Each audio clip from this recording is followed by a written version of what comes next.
بسم اللہ الرحمن الرحیم۔ السلام علیکم ورحمۃ اللہ۔ روزانہ واقعات کے لیے ہمارے چینل کو سبسکرائب کریں، ایک مرتبہ درود شریف ضرور پڑھ لیں۔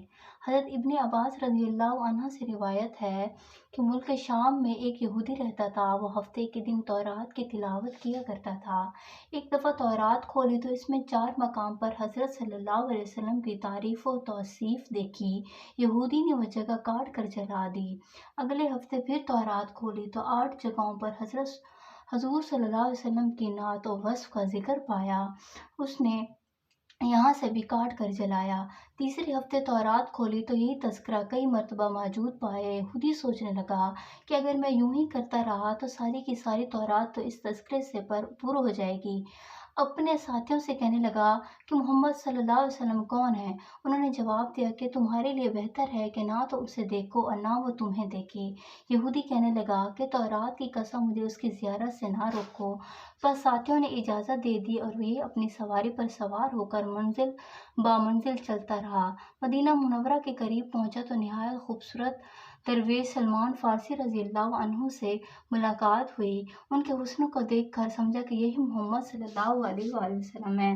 حالانکہ آپ صلی اللہ علیہ وسلم کو اس دنیا سے سفر کیے 3 دن ہو چکے تھے۔ حضرت سلمان رضی اللہ عنہ کی بات سے روئے اور کہا، میں تو محمد کا خادم اور غلام ہوں۔ یہودی بولا، پھر آپ صلی اللہ علیہ وسلم کہاں ہیں؟ اب سلمان رضی اللہ عنہ سوچنے لگے کہ اگر وصال کی خبر سناتا ہوں تو یہ واپس ہو جائے گا، اگر یہ کہہ دوں کہ موجود ہے تو جھوٹ ہوگا۔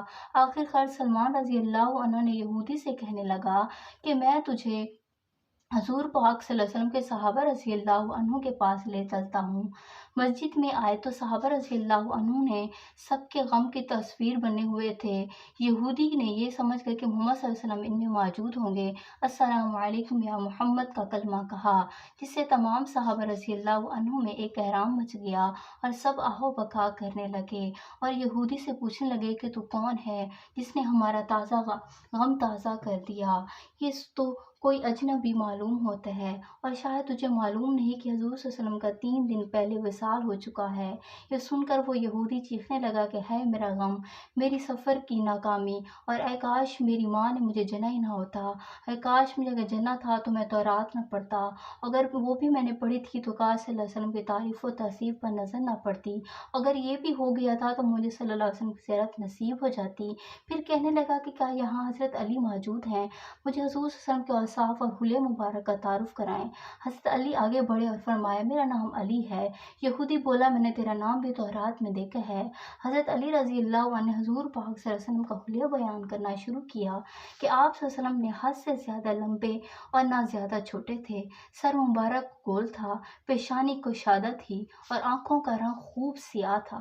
آپ صلی اللہ علیہ وسلم کی پلکیں دراز تھیں، ہنسی کے دوران میں دانتوں سے شعاعیں نکلتی تھیں، سینہ سے ناک تک بالوں کی ایک لکیر تھی، ہتھیلیوں پر گوشت تھا، قدموں کے تلوے قدرے گہرے تھے، بدن کے جوڑوں کی ہڈیاں موٹی تھیں، مثلاً کہنیاں اور گھٹنے، اور آپ صلی اللہ علیہ وسلم کے شانوں کے درمیان مہر نبوت تھی۔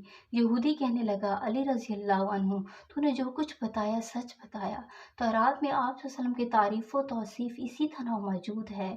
حضور صلی اللہ علیہ وسلم کا کوئی کپڑا موجود ہو تو میں سونگنا چاہتا ہوں۔ علی رضی اللہ عنہ نے کہا، ہاں ہے۔ سلمان رضی اللہ عنہ، جاؤ اور فاطمہ رضی اللہ عنہا سے کہو کہ رسول کا جبہ ذرا بھیج دو۔ سلمان رضی اللہ عنہ نے دروازہ کھٹکھٹایا، اندر سے حضرت فاطمہ رضی اللہ عنہا کی آواز آئی۔ حضرت سلمان رضی اللہ عنہ نے علی رضی اللہ عنہ کا پیغام دیا اور سارا قصہ سنایا۔ آپ جبہ نکال لائیں جو 7 جگہوں سے کھجور کے ریشے کے ساتھ سلا ہوا تھا۔ حضرت علی رضی اللہ عنہ نے اسے پکڑ کر سونگھا، پھر دوسرے صحابہ رضی اللہ عنہ نے بھی یہودی کو پکڑ کر سونگھنے لگا اور کہا کہ واہ کیسی عمدہ خوشبو ہے۔ پھر حضور صلی اللہ علیہ وسلم کی قبر شریف پر حاضر ہوا، آسمان کی طرف سر اٹھا کر کہنے لگا، اے اللہ، میں گواہی دیتا ہوں کہ تو واحد یکتا و یگانہ ہے، کائنات تیری نیاز مند اور بے نیاز ہے، اور میں یہ بھی گواہی دیتا ہوں کہ اس قبر شریف میں تیرا حبیب صلی اللہ علیہ وسلم ہے، جو کچھ اس نے فرمایا میں اس کی تصدیق کرتا ہوں اور اس پر ایمان لاتا ہوں۔ اے اللہ، اگر میرا اسلام تیری بارگاہ میں قبول ہے تو میری روح قبض کر لے۔ یہ کہہ کر وہ گر کر جان دے دی۔ بعد میں حضرت علی رضی اللہ عنہ نے اسے غسل دیا اور جنت البقیع میں دفن کر دیا۔